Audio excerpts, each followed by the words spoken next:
हाय मित्रांनो, सगळ्यांना good morning. So आता वाजले आहेत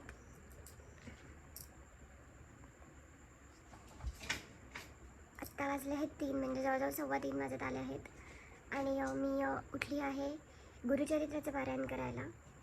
सो आत्ता आधी सगळ्यात आधी फ्रेश होऊया आणि मग बोलूया. सो मी हा व्हिडिओ का बनवते हेही मी तुम्हाला सांगते पुढे. सो कंटिन्यू राहा. हां, तर सगळ्यांना पुन्हा एकदा गुड मॉर्निंग. सो आज व्हिडिओ बनवण्याचं कारण असं की मला खूप दिवसांपासून असं अस्वस्थ वाटत होतं, कारण माझी तब्येत ठीक नाही आहे काही दिवसांपासून. माझे जरा हेल्थ इश्यू पण चालू होते, त्यामुळे मला असं एकदम अस्वस्थ वाटत होतं. म्हणून मी ठरवलं की 1 दिवसाचं पारायण करू. अचानकच ठरलेला प्लॅन आहे हा. सो मी आता पहाटे उठली आहे ब्रह्ममुहूर्तावर आणि फार उशीर झाला आहे मला आवरायला, कारण आमचा चिकू दाखवते मी. मित्रांनो, मला आता जवळजवळ 4:15 वाजले. ते ह्या व्यक्तीमुळे फक्त आवरता, कारण हिने मला नीट आवरूनच दिलं नाही आहे. साडीमध्ये येते, वॉशरूममध्ये घुसते, आता अक्षयला पण उठवते ती. सो तर जास्त वेळ न करता आपण आपल्या कामाला लागूया. आणि जेवढं फुटेज घेता येईल मी तेवढंच घेणार आहे, कारण पूजा आणि व्हिडिओ हे दोन्ही एकत्र होत नाही, मग पूजेकडे लक्ष लागत नाही. सो माझ्याकडून जेवढं होईल मी तेवढंच फुटेज घेणार आहे. अक्षय उठल्यानंतर, आंघोळ केल्यानंतर, पूजा जेव्हा तो करेल त्यावेळेस तो माझे पण फुटेजेस घेईल. So bye bye. सो रात्री मी झोपताना हे एवढं माझ्या सासूबाईंनी आणि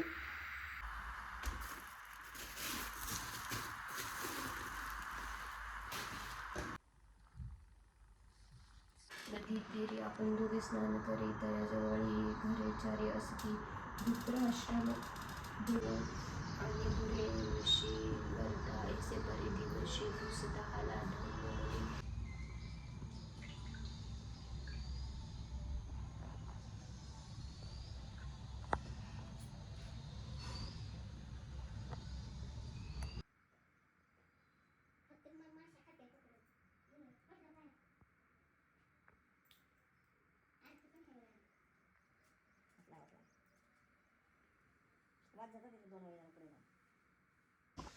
सो आता वाजले आहेत 12.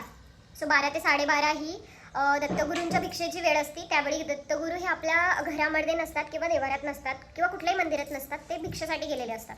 सो तोपर्यंत आपण कुत्र्यांसाठी जे 4 कुत्रे असतात त्यांना पण नैवेद्य द्यावा लागतो. सो आम्ही चाललो आहोत खाली, अक्षय आणि मी.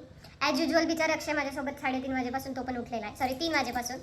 आणि तो जरी दिसत नाही आहे तरी तो बॅकग्राऊंडला आहे माझ्या, की माझ्या व्हिडिओसाठी तो खूप हेल्प करतो आहे मला, की तू जा कर, मी काढतो व्हिडिओ वगैरे असं. सो आपण आता खाली आधी सगळ्यात आधी कुत्र्यांना नैवेद्य देऊया आणि मग मी वर येऊन थोडंसं खाते आणि देन परत 12:30 नंतर पुन्हा वाचायला बसते. सो आता आपण जाऊया का? So let's go. असतील का, भेटतील का आपल्याला कुत्रे खाली? नाही, एकच कुत्रा जो मांजर असेल तो मिळेल. 4 कुत्रे शोधूया.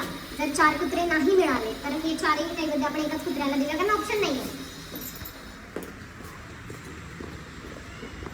चला.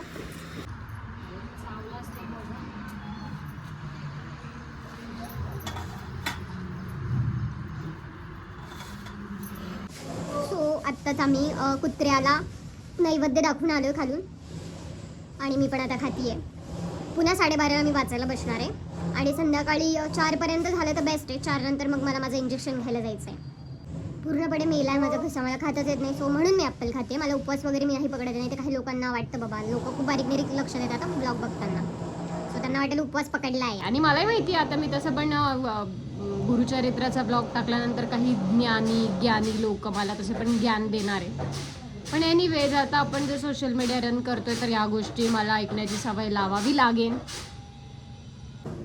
एक जेन्युअनली गोष्ट सांगायची झाली तर मी आज पहाटे 4 वाजता उठली तरी मला काही बॉडी पेन वगैरे पण होत नाही आहे आणि खूप फ्रेश फील करते. एवढा वेळ बसून पहाटे 4 ते दुपारी 12पर्यंत मी बसलेली कंटिन्यू, तरीही मला खूप छान आणि फ्रेश फील होते. कुठलंही अंग नाही दुखत आहे, पाय दुखत नाही आहे बसून असं काही होत नाही आहे. आणि मी ह्याच्या आधी पण, लग्नाच्या आधी पण गुरुचरित्र करायचे, पण मी कामा आणि जॉबच्या ह्याच्यामध्ये माझं ते मध्ये बंद झालं होतं 2-3 वर्ष. पण मी आता पुन्हा सुरू करणार आहे, कारण मला खूप आनंद येतो यात करायला. सो तुम्ही पण करा, तुम्हाला पण खूप आनंद येईल.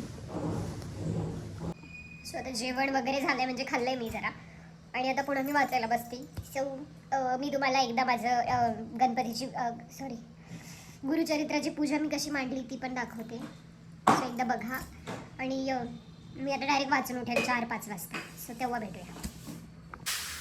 ही अशी माझी साधी भोळी दत्तगुरूंच्या पारायणाची पूजा आहे.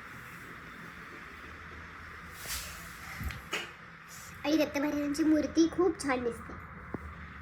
सो मित्रांनो, आता मी इंजेक्शन घेऊन आले डॉक्टरकडनं आणि मी 4 वाजताच पारायण वाचलं. सो थोडा वेळ रेस्ट घेतली मी. हिला पकड.